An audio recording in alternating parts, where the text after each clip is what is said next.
মানুষ তো শুধু কথাতেই আপন। বাস্তবতার আঘাত যখন বুকের ভেতর ধাক্কা দেয়, তখনই স্পষ্ট হয়ে যায় কারা সত্যিই আমাদের আপন আর কারা শুধুই মুখের কথায় আপন সেজে থাকে। কথার ফুলঝুরি দিয়ে আপন হওয়া সহজ, কিন্তু দুঃসময়ে পাশে দাঁড়ানোই প্রমাণ করে কে সত্যিকারের আপন। জীবন যখন কঠিন মোড় নেয়, তখন অনেক মুখোশ খুলে পড়ে, সম্পর্কের আসল রূপ ধরা দেয়।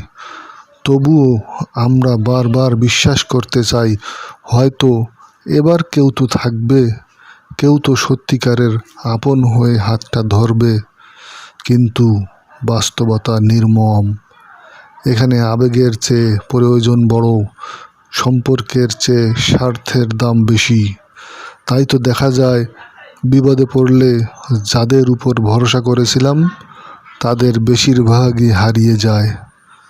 যারা থাকে তারা শব্দের বাহার দেখিয়ে দূর থেকে সহানুভূতির অভিনয় করে। আসলে জীবন একেবারে সহজ সরল নয়। এখানে নিজের ছায়াটুকুও কখনো কখনো সঙ্গ ছাড়ে।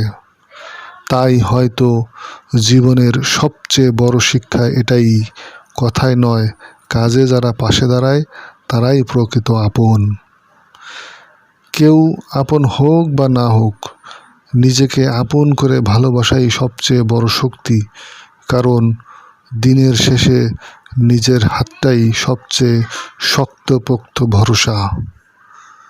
বাস্তবতা শেখায় মানুষ বদলায়, আর তাতেই বোঝা যায় কে শুধু কথায় আপন আর কে হৃদয়ে আপন। ধন্যবাদ। Thanks for watching.